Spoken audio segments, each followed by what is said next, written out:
ఆర్థికంగా ఆంధ్రప్రదేశ్ అగచాట్లు పడుతూ ఉన్నా కూడా ఒక 6 మంత్రుల టిప్ టాప్ ట్రిప్పులు అంటూ ఒక వార్తను మనం స్క్రీన్ మీద చూస్తూ ఉన్నాం సార్.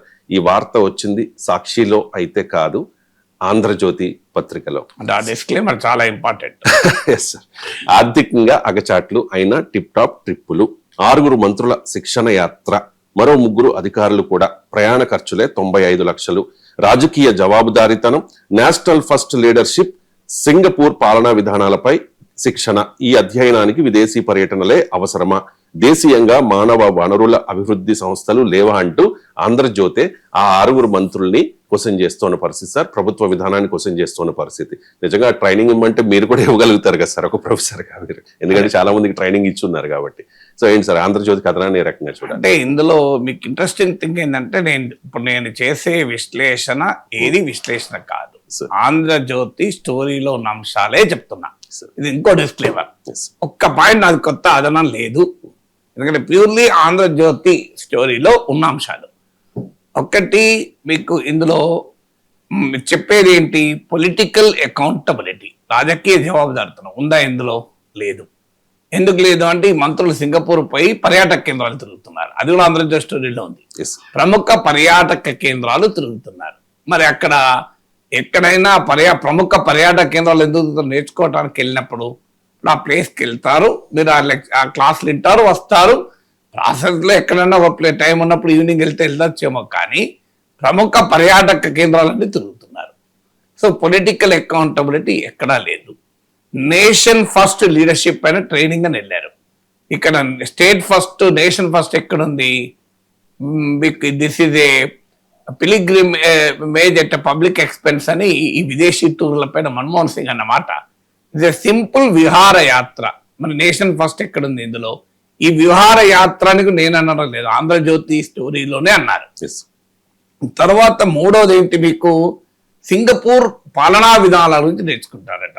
సింగపూర్ మంత్రులు ఇట్లా ఎప్పుడన్నా దుబారా చేశారా? ఇప్పుడు మీరు వెళ్ళేదేమో సింగపూర్ పాలనా విధానాల గురించి. సింగపూర్ ప్రభుత్వం ఎప్పుడన్నా ఇట్లా దుబారా చేసిందా? మరి మీరెందుకు దుబారా చేస్తున్నారు? Singapore is rich country, Andhra Pradesh is not a Singapore లాగా రిచ్ స్టేట్ కాదు. ఆర్థిక ఇబ్బందులు ఉన్నాయని ఒకవైపు చంద్రబాబు నాయుడు చెప్తున్నాడు, పదే చెప్తున్నాడు. ఆర్థిక పరిస్థితులు చాలా ఇబ్బందిగా ఉన్నా నేను సంక్షేమ పథకాలు అమలు చేస్తున్నా అంటున్నాడు. ఇప్పటికీ నిరుద్యోగ భృతి అమలు కాలేదు, కొన్ని సూపర్ 6 లో కొన్ని అమలు కాలేదు, వాటికేమో డబ్బులు లేవంటున్నారు. మంత్రులేమో మంత్రులు 3 అధికారులు, అందులో విచిత్రమైన ఫారెస్ట్ అధికారి కూడా ఉన్నాడు. ఫారెస్ట్ అధికారి ఎందుకు వెళ్తారు? సో ఇది కూడా ఆంధ్రజ్యోతి స్టోరీ. ఇలా ఏది నాది కాదు, మళ్ళీ మీరు దయచేసి, ఎందుకంటే ఇది ఇంపార్టెంట్. ఎందుకు చెప్తున్నా అంటే, ఇక మా ట్రోల్స్ మీదకి వచ్చేస్తున్నా మీదికి. సో ఆంధ్రజ్యోతి కథనంలో నేనే చెప్తున్నా. ఇంకో ఇంట్రెస్ట్ ఏంటంటే, ఇప్పుడు చెప్పిందేమో ఈ ప్రోగ్రామ్ ఏమో political accountability, nation first leadership and Singapore administrative practices గురించి నేర్చుకోవటానికి అని వెళ్ళారు. కానీ ఈ ప్రెస్ నోట్లో ఏం చెప్తున్నారు అంటే, ఇండస్ట్రియల్ డెవలప్మెంట్ గురించి, పోర్టుల అభివృద్ధి గురించి వీళ్ళు నేర్చుకుంటారు అని నేర్పుతున్నారు పాఠాలు అన్నారు. కానీ అందులో ఇండస్ట్రీ మినిస్టర్ లేడు. మీరు ఇండస్ట్రియల్ డెవలప్మెంట్ పైన క్లాసులు చెప్తున్నప్పుడు ఇండస్ట్రీ మినిస్టర్ లేడు, అగ్రికల్చర్ మినిస్టర్ ఉన్నారు. సింగపూర్లో అగ్రికల్చరే లేదు, సింగపూర్లో వ్యవసాయం లేదు, కానీ వ్యవసాయ మంత్రి వెళ్ళారు సింగపూర్కు. మీరు ఇందులో ఫిన్టెక్, ఆర్టిఫిషియల్ ఇంటెలిజెన్స్ గురించి నేర్పుతున్నారట. ఐటీ శాఖ మంత్రి లేరు అందులో. సో మీకు ఇంకా ఇంట్రెస్టింగ్, వాటర్ రిసోర్సెస్ మేనేజ్మెంట్ గురించి చెప్తారట. అసలు సింగపూర్ అంటున్నామో వాటర్ స్కేర్స్ కంట్రీ అది.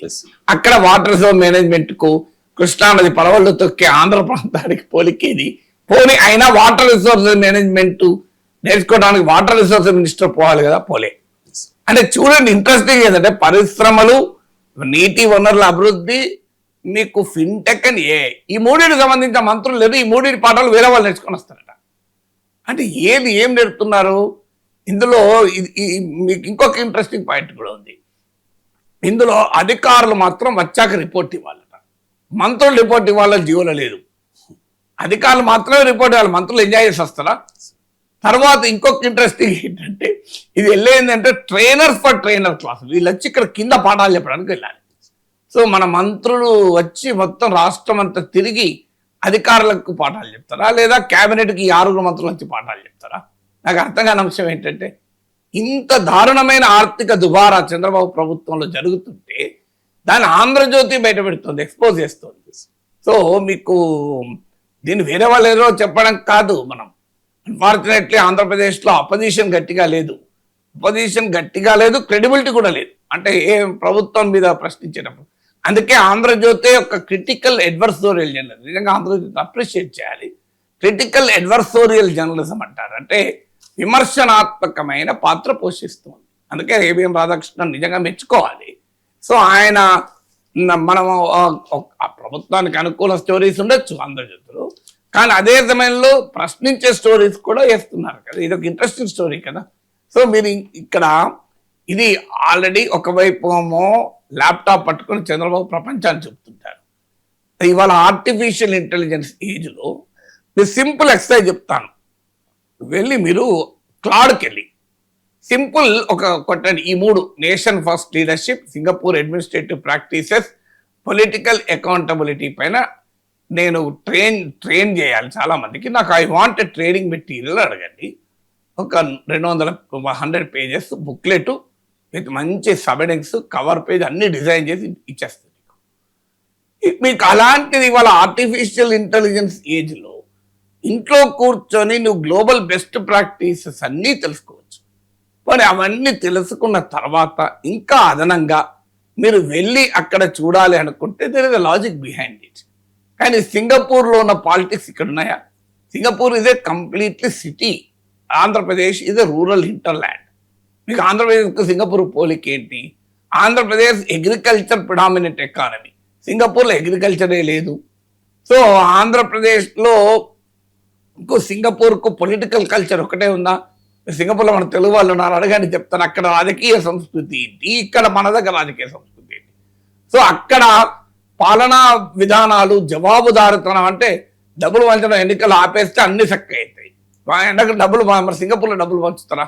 1000, 1500, 2000 ఇచ్చి ఓట్లు రాజకీయ పార్టీలు తరతమ తేడా లేకుండా అన్ని పార్టీలు, అధికార ప్రతిపక్ష పార్టీలు, ఇందులో మినహాయింపు లేదు. ఇలా మీరు అక్కడ సింగపూర్లో ఇట్లా డబ్బులు పంచుతారా ఎలక్షన్లల్లో? నాకు చెప్పండి.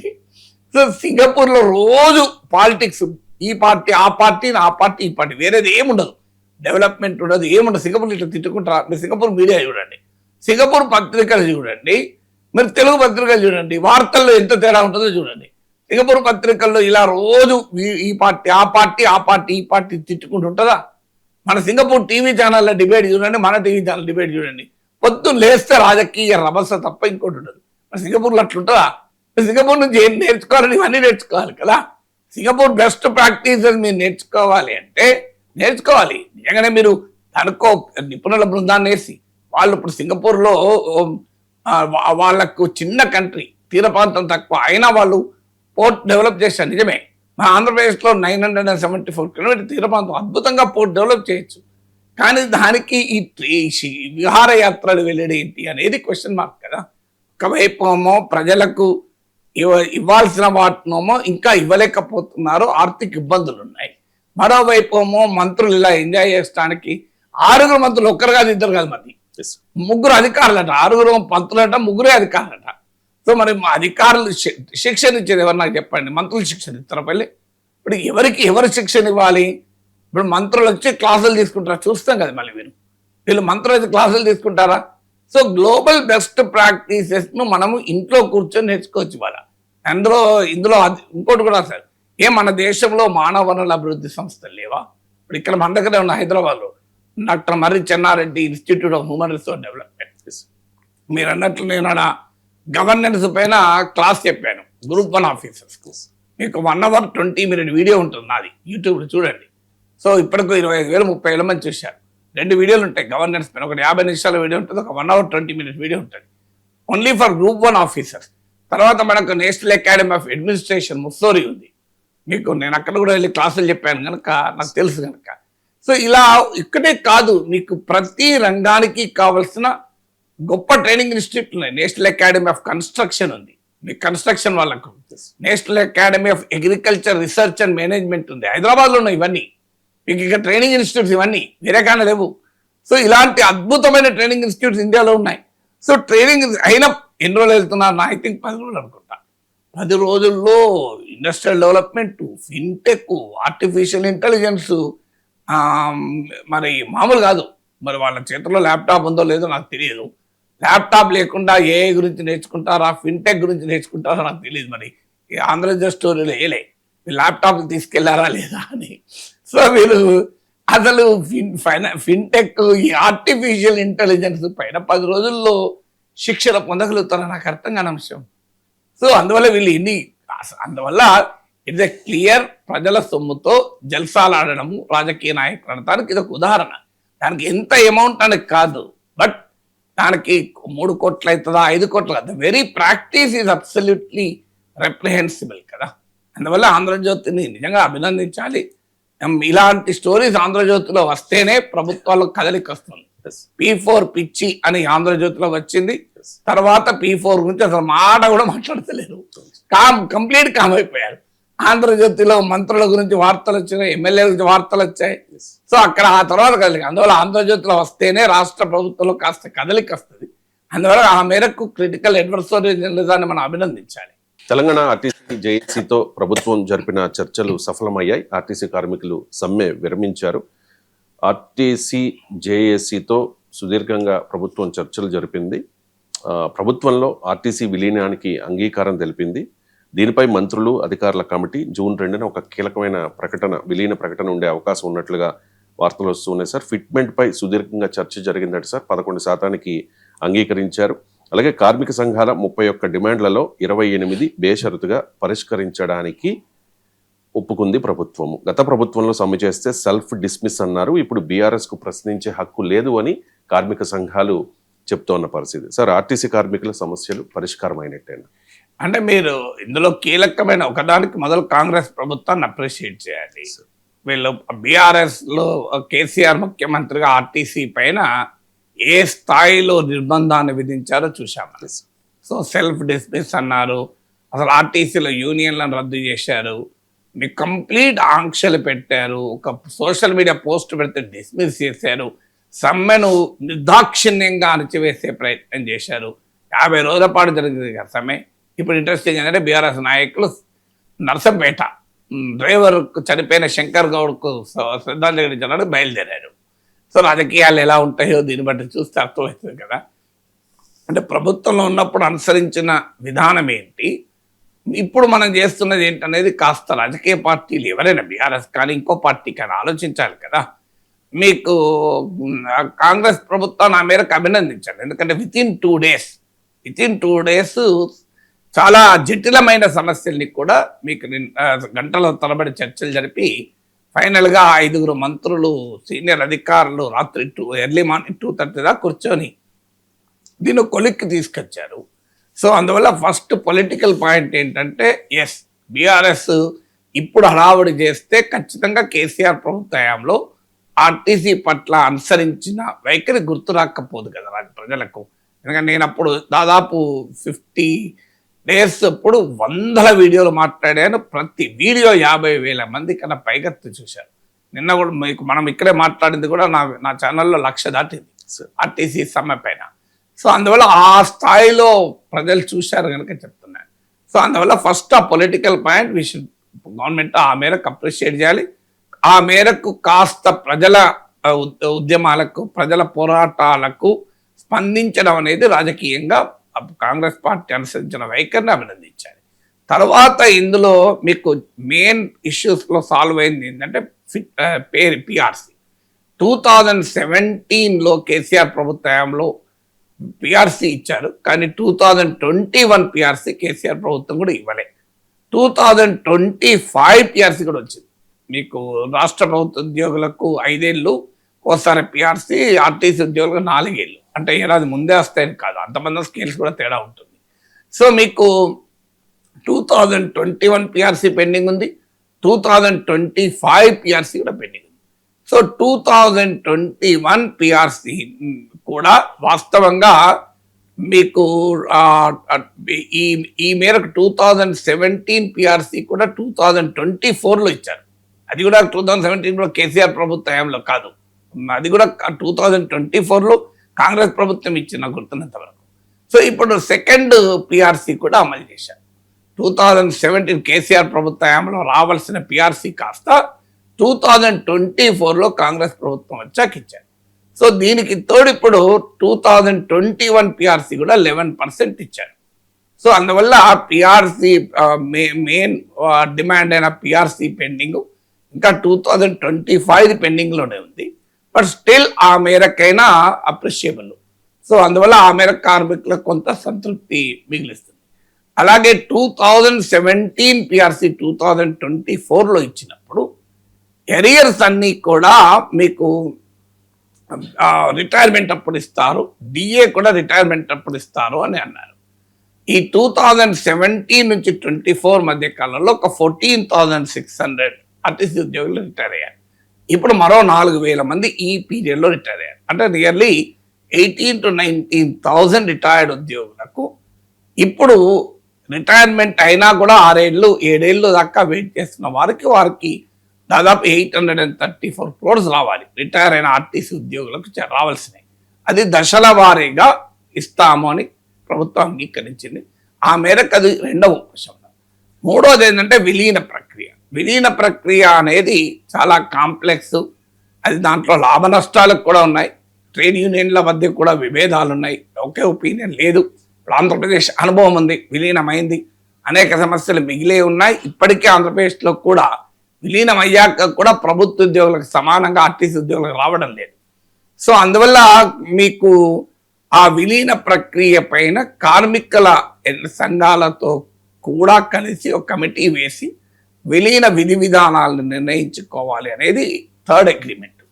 ఫోర్త్ అగ్రిమెంట్ కేసీఆర్ ప్రభుత్వంలో ఆర్టీసీలో సమ్మె జరిగినప్పుడు ఆంక్షలు విధించారు. అంటే సంఘాలకు ఎన్నికలు ఉన్నాయి, సంఘాలు గుర్తించము, అసలు ఉద్యోగ సంఘాలు గుర్తించము కార్మిక సంఘాలు అని చెప్పి అప్పుడు ఒక అన్రిటన్ ఆర్డర్స్ పాస్ చేశారు.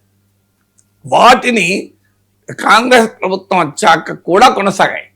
అదే నేను మాట్లాడినప్పుడు చెప్పాను, కాంగ్రెస్ ప్రభుత్వం కేసీఆర్ ప్రభుత్వం ఇచ్చిన నిర్బంధాన్ని కాంగ్రెస్ వ్యతిరేకించింది, మరి అదే నిర్బంధాన్ని కొనసాగుతుంది అని మాట్లాడాను.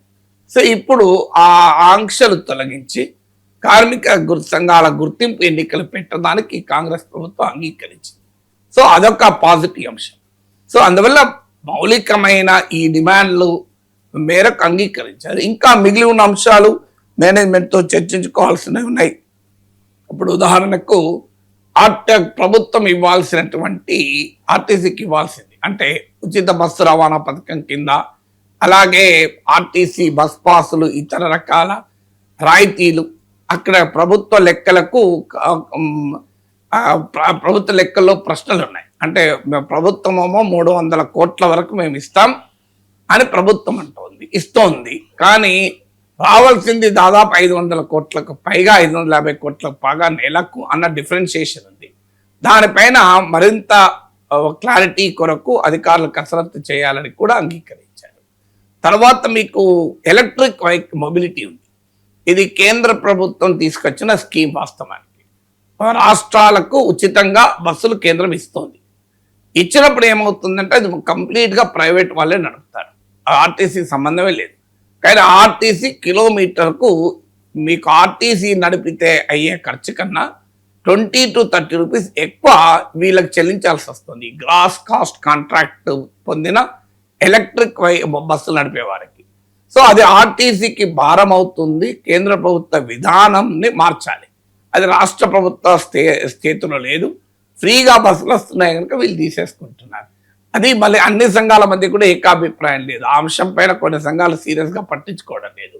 కానీ అది వెరీ సీరియస్ ఇష్యూ. ఎందుకంటే ఎలక్ట్రిక్ మొబిలిటీ అవసరమే, కానీ కేంద్ర ప్రభుత్వం చేస్తున్న ఈ ప్రైవేట్ కాంట్రాక్ట్ల వల్ల ఆర్టీసీకి భారీగా ఖర్చుల భారం అయిపోతుంది. కానీ ఇంకో కన్సర్న్ ఏంటంటే ఉద్యోగులది, దీనివల్ల ఆర్టీసీ ఉద్యోగాలు కొన్ని వేలు పోతాయి. దానికి పరిష్కారం మేము చూస్తామని రాష్ట్ర ప్రభుత్వం హామీ ఇచ్చింది. మేము రాష్ట్ర ప్రభుత్వమే ఎలక్ట్రిక్ బస్సులు కొని ఎవరిని కూడా మేము ఇంటికి పంపము. ఏ ఎలక్ట్రిక్ బస్సుల ఇంట్రొడక్షన్ వల్ల ఏ ఆర్టీసీ ఉద్యోగం కూడా పోదు అని కూడా ప్రభుత్వం హామీ ఇచ్చింది. అందువల్ల మౌలికమైన ఫండమెంటల్ ఇష్యూ ఎప్పుడు కూడా కొన్ని ఈ కార్మికులకు డిమాండ్లు, సమ్మెలు, ప్రభుత్వాలు, చర్చలు ఉన్నప్పుడు అన్నీ ఎప్పుడు పరిష్కారం కావు. ఎందుకంటే ఇవేవి కూడా 2023 డిసెంబర్లో కాంగ్రెస్ ప్రభుత్వం, రేవంత్ రెడ్డి ప్రభుత్వం అధికారంలోకి వచ్చిన తర్వాత ఏర్పడిన సమస్యలు కావు కదా. They are all legacy issues. ఇప్పుడు 2021లో కేసీఆర్ ప్రభుత్వమే పిఆర్సీ ఇచ్చి ఉంటే 2025 పిఆర్సీ వీళ్ళు ఇచ్చేసేవాళ్ళు కదా. అందువల్ల అది లెగసీ ఇష్యూస్ ఇవన్నీ. ఆ లెగసీ ఇష్యూస్కు పరిష్కారాలు వెంటనే దొరకవు. ప్రభుత్వానికి ఉన్న ఆర్థిక సవాళ్ళు, ఆర్టీసీ ఎదుర్కొంటున్న ఆర్థిక ఇబ్బందులు, ఈ కాంటెక్స్ట్లో చూసినప్పుడు ఈ మేరకు బెటర్ డీలే కార్మికులు కేవలం 2 రోజుల పోరాటంలోనే, అన్ఫార్చునేట్లీ ఒక డ్రైవర్ చనిపోయాడు కానీ ఈ పోరాటం 2 డేస్లోనే పరిష్కారం కావడం అటు రాష్ట్ర ప్రభుత్వానికి రాజకీయంగా ఒక ఎదురు దెబ్బ తగలకుండా కాపాడుకున్నారు. అంటే కాంగ్రెస్ ప్రభుత్వం ఒక పెద్ద సమస్య గుదిబండ కాకుండా తప్పించుకోగలిగింది. ఆర్టీసీ కార్మికులు ఎంతో కొంత సాధించుకోగలిగారు. ప్రజలకు దీర్ఘకాల సమ్మె ఉంటే ప్రజలకు చాలా ఇబ్బంది అయ్యేది. ఆ మేరకు ప్రజలకు ఉపశమనం కలిగింది. 3. 4వది సమ్మె ఎక్కువ రోజులు గడిచి ఉంటే ఆర్టీసీపై కూడా తీవ్రమైన భారం పడేది ఆర్థికంగా. ఇంకా అది కూడా ఎవర్ట్ అయింది. అందువల్ల ఈ 4 రకాలు, ప్రభుత్వానికి రాజకీయ నష్టం, ఆర్టీసీకి ఫైనాన్షియల్ నష్టం, ప్రజలకు ఇబ్బందులు, కార్మికులకు ఎంతో కొంత ప్రయోజనం, ఇవన్నీ కూడా ఫుల్ఫిల్ అయినాయి కనుక ఆ మేరకు మనం ఈ పరిణామాన్ని ఆహ్వానించాలి. ఆమ్ ఆద్మీ పార్టీకి బిగ్ షాక్ తగిలింది. ఆప్కి చెందిన 7 రాజ్యసభ ఎంపీలు భారతీయ జనతా పార్టీలో జాయిన్ అయిపోయారు.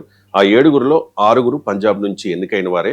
భారతీయ జనతా పార్టీలో జాయిన్ అయిన తర్వాత రాఘవ్ చడ్డా కామెంట్ చేశారు, నిర్దేశించుకున్న లక్ష్యాల నుంచి పార్టీ దూరం జరిగింది, వారి నేరాల్లో భాగం పంచుకోలేకే బయటకు వచ్చాము అని చెప్పి రాఘవ్ చడ్డా చెప్తుంటే, పంజాబీలకు భారతీయ జనతా పార్టీ మరోసారి ద్రోహం చేసింది అని చెప్పేసి కేజ్రీవాల్ రియాక్ట్ అయిన పరిస్థితి. సార్, బీజేపీ ఆపరేషన్ ఆప్, బీజేపీ నెక్స్ట్ టార్గెట్ ప్యాటర్న్ ఏం కదా. బీజేపీ పెరగటానికి అనుసరించినటువంటి ఒక ప్రమాదకర అన్డెమోక్రటిక్ ప్రాక్టీసెస్ లో ఇది ఒక ఉదాహరణ. ఏమి కొత్త కాదు. అంటే ప్రతిపక్ష పార్టీలను చీల్చాలి. ఆప్నే కాదు కదా, మీకు శివసేనని చీల్చారు, ఎన్సీపీని చీల్చారు, ఏఐఏడిఎంకేలో పన్నీర్ సెల్వన్ ఈపీఎస్ల మధ్య రాజకీయాలు చేయాలని చూశారు. సో ఇలా దేశంలో అనేక చోట్ల ఈ రాజకీయాలు బీజేపీ చేస్తోంది. ఇక్కడ కూడా అంటే ఫ్రాగ్మెంటింగ్ పొలిటికల్ పార్టీ సిస్టమ్నే దెబ్బతీసైనా తమ పార్టీ పెరగాలి. 2 ఈడీ ప్రయోగం. మీకు ఇందులో చేరిన అశోక్ మిట్టల్, ఇతను రాఘవ్ చద్దాను ఈ ఆప్ రాజ్యసభ డిప్యూటీ లీడర్గా తీసేసిన తర్వాత అశోక్ మిట్టల్ని పెట్టింది. ఆ అశోక్ మిట్టల్ కూడా ఇప్పుడు పార్టీలో చేరాడు. 2 రోజుల క్రితం మీరు గూగుల్లో కొట్టండి, వస్తుంది. ఈడీ రైడ్స్ అని అశోక్ మిట్టల్ అని వస్తుంది. అంటే 2 రోజుల క్రితం ఈడీ దాడులు, 3వ రోజు బీజేపీలో చేరిక. అంటే క్లియర్గా ఈడీ మోడీ లింక్ కనబడుతుంది కదా. సో అందువల్ల ప్రతిపక్షాలను, రాజకీయ ప్రత్యర్థుల్ని, కేంద్ర ప్రభుత్వ సంస్థలను ఉపయోగించి ఎలా రాజకీయంగా లోబర్చుకుంటున్నారన్న దానికి ఇది 2వ ఉదాహరణ. 3వది ఏంటంటే అనెథికల్ పాలిటిక్స్.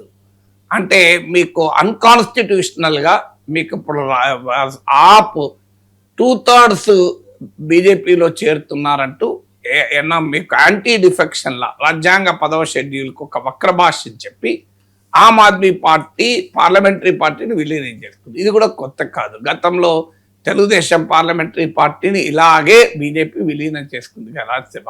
ఇది ఒక అన్కాన్స్టిట్యూషన్ రాజ్యాంగ విరుద్ధమైన చర్య. 4వది అనెథికల్ పాలిటిక్స్. రాఘవ్ చద్దా ఒక పెద్ద గొప్ప హీరోగా ప్రజా సమస్యలు లేవనెత్తుతున్న ఒక సూపర్ మ్యాన్ గా తనకు తాను ప్రొజెక్ట్ చేసుకున్నాడు. ఆఖరికి ఎక్కడ తేలాడో తెలిపోయింది కదా. సో ఆయన చేసిన నాటకం అంతా బయటపడింది కదా. ఇవంతా కేవలం పర్సనల్ ఇమేజ్ పెంచుకొని తానికి చేసిన ఎత్తుగడ క్లీన్ పొలిటీషియన్ లాగా తనకు తాను ప్రజెంట్ చేసుకుని ఆఖరికి ఎక్కడ చేరిందంటే డర్టీ పాలిటిక్స్ లోనే తేలిండు. ఎస్, ఆయన ఆప్ పైన తిరుగుబాటు న్యాయమే కావచ్చు, ఆప్ ఫండమెంటల్ వాల్యూస్ కు గుడ్ బై చెప్పచ్చు, ఆప్ మారచ్చు. కానీ బీజేపీ ఆప్ మారితే బీజేపీలో చేరడం ఏంటి అనే క్వశ్చన్ వస్తుంది కదా. ఇక్కడ యోగేంద్ర యాదవ్, ప్రశాంత్ భూషణ్ లాంటి వాళ్ళకి కూడా అరవింద్ కేజ్రీవాల్తో డిఫరె బయటకు వచ్చారు కానీ వాళ్ళు వేరే పార్టీలు చేరలే. మీరు ఇతనేమో రాఘవ్ చద్దా ఎక్కడ చేరిందంటే బీజేపీలో చేరిండు. అంటే ఇప్పటిదాకా ఆయన చేసిన రాజకీయాలు దేనికి ఆఖరికి BJP saffron pilgrimage, BJP political pilgrimage కొరకే కదా అని బయటపడ్డది కదా. అందువల్ల మీకు సోషల్ మీడియాలో Raghav Chadha was hero, super hero. తెలుగులో కూడా మీకు చిన్న చిన్న టౌన్స్ లో కూడా రాఘవ్ చద్దా కామెంట్స్ ను వాట్సాప్ స్టేటస్ పెట్టుకున్నారు, అంత పాపులర్ అయ్యాడు. రాఘవ్ చద్దా ఆప్ చర్య తీసుకుంటే నేను వీడియో పెడితే 1,00,000 పైన చూశారు. సర్ప్రైజ్. ఒక తెలుగు పొలిటీ ఎక్కడో ఢిల్లీలో ఆప్ పైన వీడియో పెడితే మోర్ దెన్ 1 lakh చూశారంటే surprise. That shows Raghav Chadha's political image. అదంతా కేవలం కల్టివేటెడ్ ఇమేజ్. అంటే తాను బీజేపీలో చేరటానికి చేసుకున్నటువంటి ఒక ప్రయత్నమే, అది ఒక ప్లాన్డ్గా సోషల్ మీడియాలో క్యాంపెయిన్ చేశారు. సో దీనివల్ల ఏమవుతుందంటే ప్రజలకు కూడా ఒక సినికల్ అవుట్లుక్ పెరుగుతుంది. ఏ పాలిటిక్స్ అని ఇంతే, ఏదో వీళ్ళు ప్రజల గురించి మాట్లాడుతున్నాం అనుకున్నాం, మనము క్లీన్ రాజకీయాలు అనుకున్నాం, అందరూ దొంగలే, ఆఖరికి ఒకే తాను ముక్కలు అని ప్రజల్లోనే రాజకీయాల పట్ల వెగటు, హేవ్య భావము, రాజకీయాల పట్ల దూరంగా ఉండాలి, డీపొలిటిసైజేషన్, అపొలిటికల్ టెండెన్సీ పెరుగుతుంది. ఎందుకంటే ఎంతో ఆశలు పెట్టుకుంటారు కదా ప్రజలు. రాఘవ్ చద్దా ఏదో గొప్ప, ఆఖరికి రాఘవ్ చద్దా లాంటి వాళ్ళు ప్రైమ్ మినిస్టర్ కావాలని కూడా మీకు సోషల్ మీడియాలో క్యాంపెయిన్ నడిచింది. అంత ఆరాధించారు ఆయన పట్ల. ఎందుకంటే ఆయన రైజ్ చేసిన ఇష్యూస్ ప్రజల్ని ఉదయాలను తాకాయి. ఇప్పుడు గిగ్ వర్కర్స్ సమస్యల కోసం తానే గిగ్ వర్కర్గా ఒక రోజంతా డెలివరీ బాయ్గా పనిచేశాడు. తర్వాత మీకు అమ్మాయిల మెన్స్ట్రల్ హైజీన్ ఇష్యూ పైన లేవనెత్తాడు. ఎయిర్పోర్ట్లో సమోసా ప్రైసెస్ లేవనెత్తాడు. అంటే ఒక ఆర్డినరీ గిగ్ వర్కర్స్ నుంచి విమానాల్లో ప్రయాణం చేసే ఎలీట్ ప్యాసింజర్ల వరకు వారి సమస్యలను చాలా క్రియేటివ్గా పార్లమెంటరీ ఫోరంలో రైజ్ చేశారు. దాంతో సోషల్ మీడియాలో అబ్బా ఇంత ఆదర్శవంతమైన రాజకీయ నాయకుడు రాఘవ్ చద్దా, రాజకీయ నాయకులు అంటే ఇలా ఉండాలి అని ప్రజలు ఒక ఆరాధనాభావాన్ని పెంచుకున్నారు. కానీ ప్రజల ఎక్స్పెక్టేషన్స్, ప్రజలకు రాజకీయాలు తెలియక నేను రాఘవ్ చద్దా పైన ఆప్ చర్య తీసుకున్నప్పుడు కూడా చెప్పాను, అసలు గుట్టు మీకు టైం పడుతుంది అని. సో ఆ రోజే చెప్పాడు బీజేపీలోకి వెళ్ళబోతున్నాడు ఈయన అని. సో కానీ సాధారణ ప్రజలకు అంత అర్థం కాదు. రాజకీయాలు సోర్సెస్ ఉన్న జర్నలిస్టులకు, పాలిటిక్స్ను చాలా కాలంగా ఎనలైజ్ చేస్తున్న మనకు అర్థమైనంతగా కామన్ మ్యాన్కి అర్థం కాదు పాలిటిక్స్. సో అందువల్ల రాఘవ్ చద్దా ఎక్కడ తేలాడంటే ఆఖరికి తేలాల్సిన చోటే తేలాడు కదా, మీకు వాషింగ్ మిషన్లకు వెళ్ళి బయటకు వచ్చాడు కదా. అమెరికాలోని హడ్సన్ ఇన్స్టిట్యూట్ సమావేశంలో బీజేపీ సీనియర్ నేత రామ్ మాధవ్ చేసిన వ్యాఖ్యలు వివాదాస్పదమయ్యాయి. ట్రంప్ చెప్పినట్టే చేశాము అని చెప్పి రామ్ మాధవ్ క్లియర్ గా చెప్పేశారు. ఒకసారి బయట విందాం. We agreed to stop buying oil from Iran. We agreed to stop buying oil from Russia. Facing so much criticism from our Indian opposition, we agreed for 50% tariffs. Agreed means we did not say anything. We maintained our patience. 50% tariffs we agreed. Today, in the new trade deal also, we agreed for 18% tariffs, higher than what it used to be. I mean, average tariff. So, where is India lagging behind in that? What are those issues that where India is not doing enough? That's a big question. Briefly, I know earlier today, for example, we got into some of the history of the civil nuclear. No, we lagged behind. We agreed to stop buying oil from Iran. Russia. Facing so much criticism from our Indian opposition, we agreed for 50% tariffs. Agreed means we did not say anything. We maintained our patience. 50% tariffs we agreed. Today, in the new trade deal also, we agreed for 18% tariffs, higher than what it used to be. I mean, average tariff. So, where is India lagging behind in that? What are those issues that where India is not doing enough? That's a big question. Briefly. Right. Ram Madhav వ్యాఖ్యలపై కాంగ్రెస్ కూడా అభ్యంతరం వ్యక్తం చేసింది sir. ఇంత వివాదాస్పదం కావడంతో రామ్ మాధవ్ ఒక tweet చేశారు. What I said was wrong. India didn't agree to stopping import of oil from Russia any time. Also it vigorously protested 50% tariff imposition. I was trying to make a limited counter point to the other panellist but factually incorrect, my apologies అని చెప్పేసి. రామ్ మాధవ్ ఎందుకు అన్నట్టు ఎందుకు క్షమాపణ చెప్పినట్టు నిజమే చెప్పేశారు. మాధవ్ నిజం చెప్పారు. కానీ రాజకీయంగా ఆయనకున్న స్థాయిని వల్ల పెద్ద ప్రతిపక్షాలకు అది ఆయుధం అయ్యే వరకు పార్టీకి నష్టం కలగకూడదు కనుక అపాలజీ చెప్పారు. But Ram Madhav set facts. నేను రాంగ్ చెప్పాను అని అన్నాడు ఫ్యాక్ట్స్ కావాలి. Yes. బట్ రామ్ మాధవ్ సాధారణ వ్యక్తి కాదు. మీకు రామ్ మాధవ్ మాత్రమే కాదు, చరిత్రలో మనకు సత్యం మాట్లాడిన వాళ్ళు అందరూ కూడా ఇబ్బందులు పడ్డారు. పాపం రామ్ మాధవ్ కూడా సత్యం మాట్లాడి ఇబ్బందులు పడ్డాడు. కానీ సత్యం సత్యమేవే కదా, సత్యమేవే జయతే కదా. సో రామ్ మాధవ్ చెప్పింది చాలా స్పష్టంగా చెప్పారు. మనం బయటలో చూసా, ఎక్కడ తొనుక్కోలేదు. Factually correct sir. ఇంకోటి, రామ్ మాధవ్ ఆర్ఎస్ఎస్ లో ఇంటర్నేషనల్ డిపార్ట్మెంట్ చూస్తాడు. అంటే ఆర్ఎస్ఎస్ ఐడియాలజీని ప్రపంచమంతా తీసుకెళ్లేటువంటి ఒక కీలకమైన వ్యక్తి.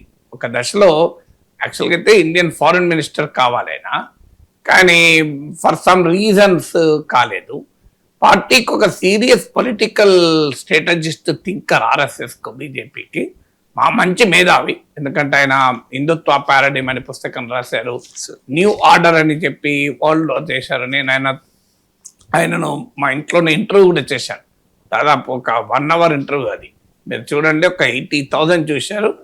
అసలు ఆ ఇంటర్వ్యూలో ఆయన చెప్పిన విధానము, ఆయన చెప్పిన మాటలు ఇది హైలీ స్కాలర్లీ. చాలా మీకు ఫారిన్ పాలసీ పైన ఒక కాంప్రిహెన్సివ్ అండర్స్టాండింగ్ రావటానికి ఆ ఇంటర్వ్యూ ఇప్పటికీ చూస్తుంటారు. సో అంత మేధో సంపత్తి కలిగినటువంటి rammadhav.in లో ఆయన ఆర్టికల్స్ ఉంటాయి, మీరు చదవండి. we may agree with him, we may not agree with him, that's a different question. కానీ ఆయన ఇండియన్ ఎక్స్ప్రెస్ లో ఢిల్లీ ఎడిషన్ లో కాలం రాస్తారు రెగ్యులర్ గా. సో మీరు ఇవన్నీ కూడా చూడండి, is a non scholar, thinker, ideologue and well read, highly read. So అందువల్ల చాలా డీసెంట్ హ్యూమన్ బీయింగ్ కూడా, మీకు అది కూడా చెప్పాలి. Very very decent human being. నాకు అనుభవం ఏంటంటే, ఆయన మా ఇంటికి 10 o'clock ఇంటర్వ్యూ. సో కానీ ఆయన నాకు మెసేజ్ పంపారు, నాగేశ్వర్ గారు మీతో కొంతసేపు మాట్లాడినట్టు కూడా ఉంటుంది, నేను ఉదయమే వస్తాను, మీ ఇంట్లోనే బ్రేక్ఫాస్ట్ చేస్తాను, కేవలం ఇడ్లీ సరిపోతుంది నాకు, మీరు ఏమీ శ్రమ పెట్టకండి మీ శ్రీమతి గారికి అని పెట్టాడు. ఎంత హ్యూమన్ టచ్ చూడండి, మామూలు విషయం కాదు. నేనేమీ అడగకపోయాను, నేను 10 o'clock కదా అని చెప్పి నేను అడగలేను కదా బ్రేక్ఫాస్ట్కు. ఆయన టైము, ఆయన షెడ్యూల్ ఎంత బిజీ ఉంటారో అని.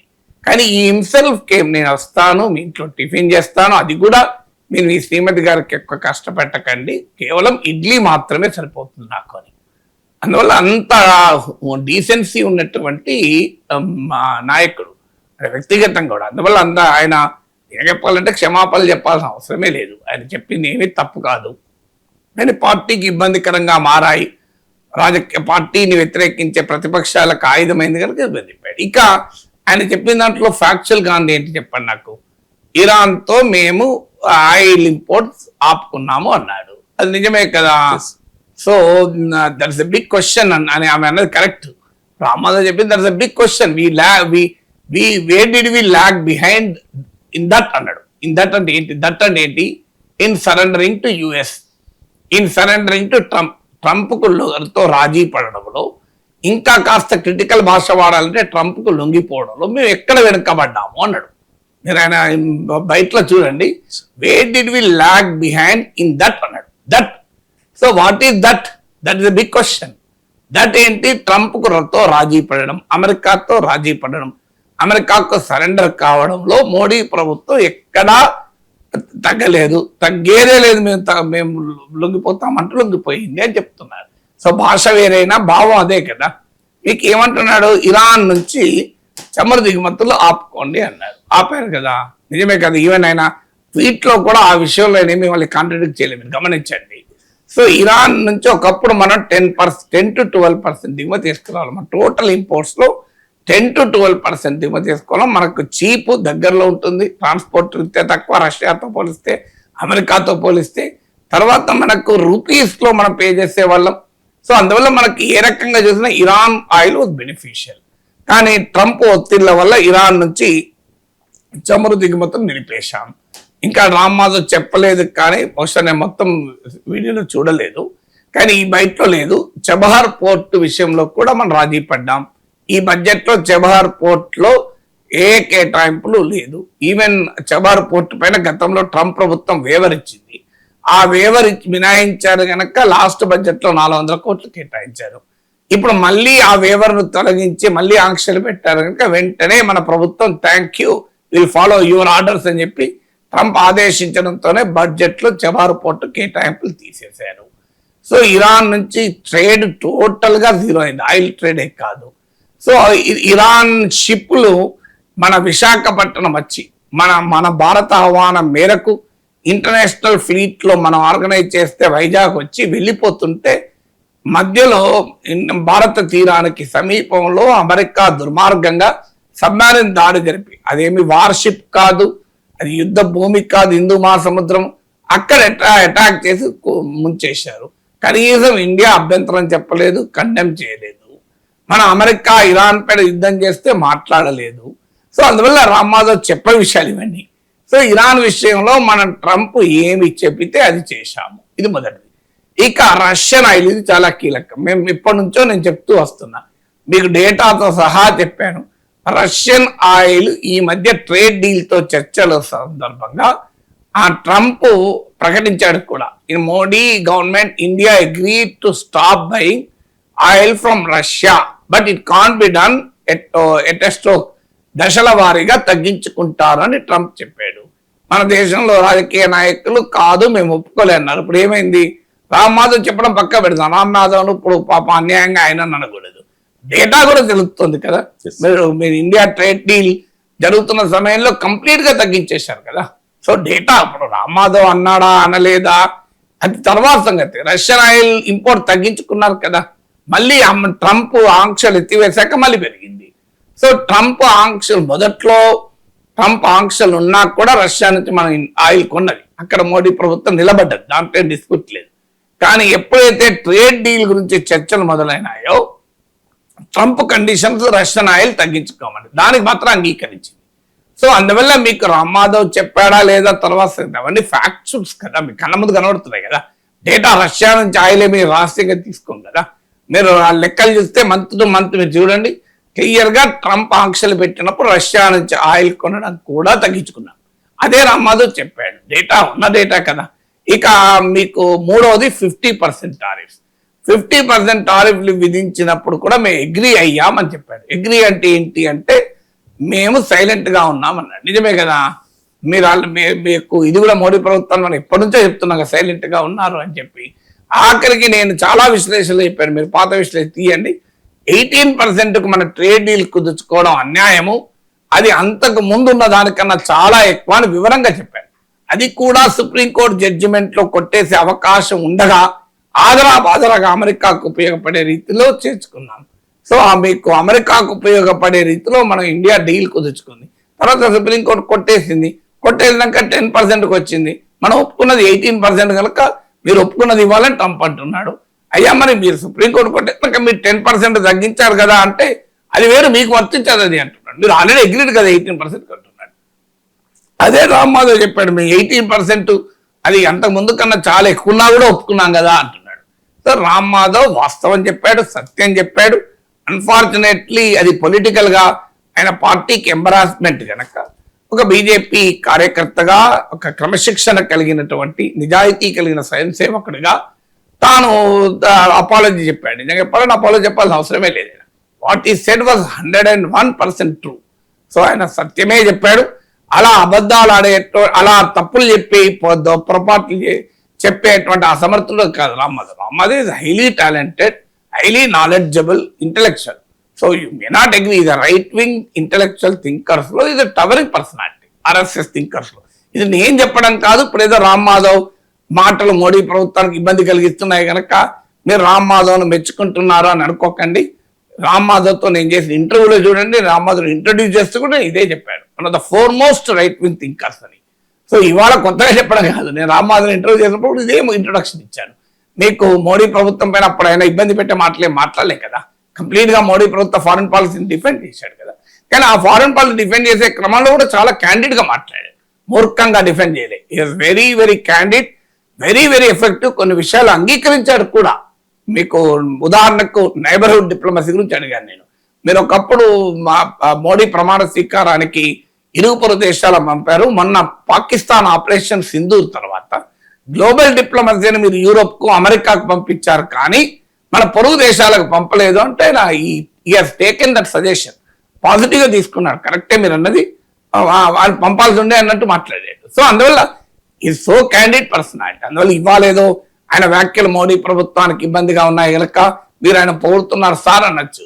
పొగడడం నాకు అలవాటు లేదు, నాకు రామ్మాధవ్తో పబ్లిక్ రిలేషన్ చేయాల్సిన అవసరం అంతకంటే లేదు. కానీ but the fact remains is a ఆయన డీసెంట్ హ్యూమన్ బీయింగ్ అందానికి ఇంకో ఉదాహరణ కూడా చెప్తాను. నేను ఆయన ఇంటర్వ్యూ చేసిన తర్వాత ఆయన ట్విట్టర్లో దాన్ని పోస్ట్ చేశాడు. ఒక బీజేపీ సింపథైజర్ నన్ను అబ్యూజివ్గా మాట్లాడాడు. అప్పుడు ఆయన ఒక ట్వీట్ పెట్టాడు రామ్మాధవ్. ఏమని పెట్టారు sir, if you are a true science Sevak you cannot say like this. Professor Nageshwar is a knowledgeable అని ఇంకా నన్ను అప్రిషియేట్ చేస్తూ పెట్టాడు. వెంటనే అతను ఆ ట్వీట్ తీసేశాడు, విడ్రా చేశాడు.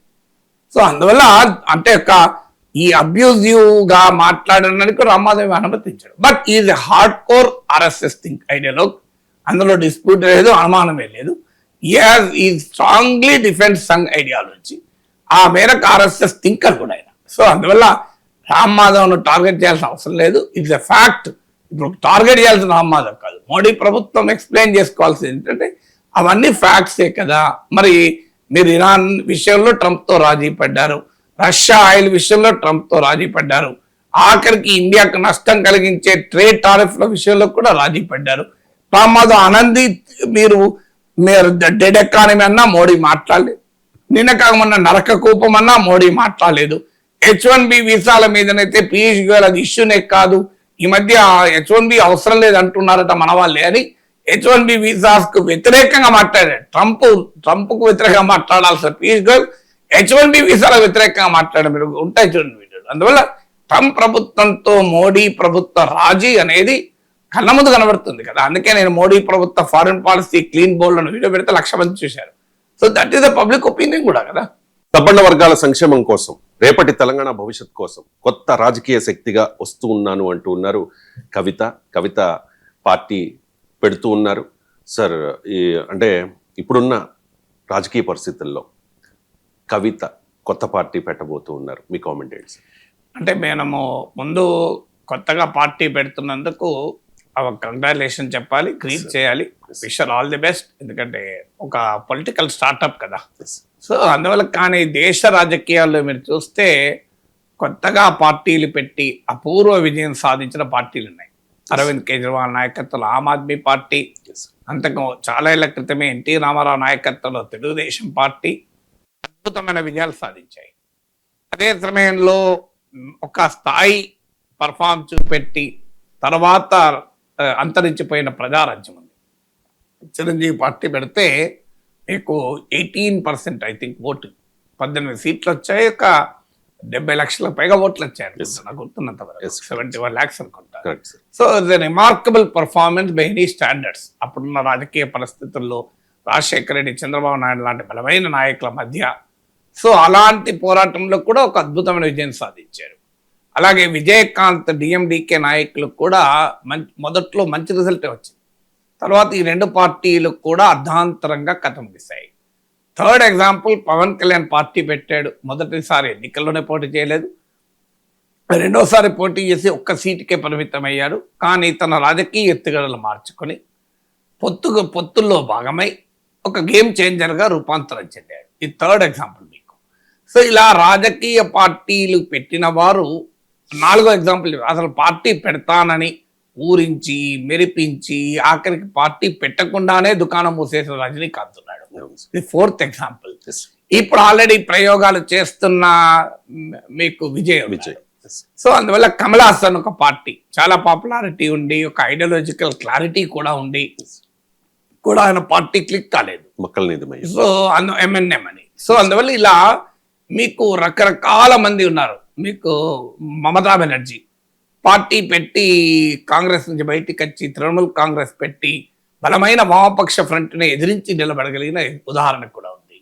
మీకు జగన్మోహన్ రెడ్డి కాంగ్రెస్ కేంద్రంలో అధికారంలో ఉండగా, రాష్ట్రంలో అధికారంలో ఉండగా, మీకు చంద్రబాబు నాయుడు నాయకత్వం టీడీపీ ఒక బలమైన ప్రతిపక్షంగా ఉండగా, ఒక సాధారణ పార్లమెంట్ సభ్యుడు తండ్రి రాజశేఖర రెడ్డి పట్ల ఉన్న సానుభూతిని ఒక బలమైన ఆయుధంగా మార్చుకొని 2012లోనే మీకు ఉప ఎన్నికలు జరిగితే దాదాపు క్లీన్ స్వీప్ చేశారు. సో అందువల్ల జగన్మోహన్ రెడ్డి అదొక ఉదాహరణ.